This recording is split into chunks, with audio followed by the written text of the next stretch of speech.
ഭയഭക്തി ബഹുമാനത്തോടെ അമ്മയെ വണങ്ങുന്ന ഓരോ ഭക്തരും ഭക്തി പുരസരം വണങ്ങേണ്ട രൂപമാണ് പപ്പരും. കാരണം ദേവിയുടെ തമോ ഗുണഭാവത്തിൻ്റെ ആൾ രൂപമായിട്ട് പപ്പരെ വിശേഷിപ്പിക്കാം.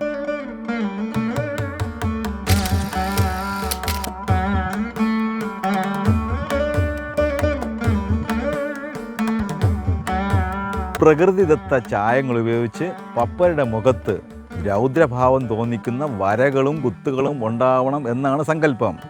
അങ്ങനെ ചെയ്യുമ്പോൾ അമ്മയുടെ രൗദ്രഭാവം മാത്രമല്ല അമാനുഷ ശക്തിയും പപ്പയ്ക്ക് കിട്ടുന്നു എന്നും സങ്കല്പമുണ്ട്.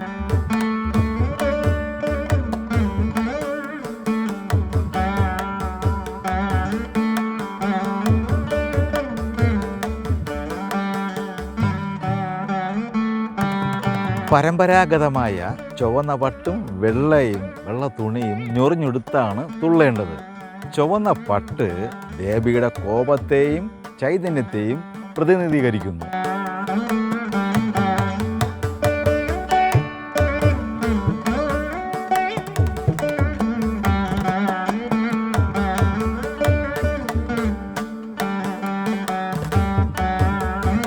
അരയിൽ കിലുങ്ങുന്ന അരമണി കെട്ടണമെന്നാണ്.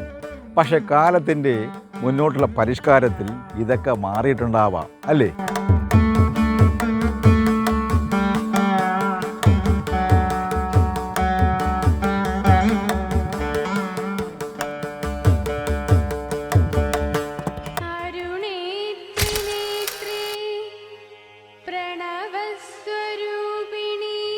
പപ്പരുടെ കിരീടത്തിൻ്റെ ആകൃതി ശ്രദ്ധിച്ചിട്ടുണ്ടോ?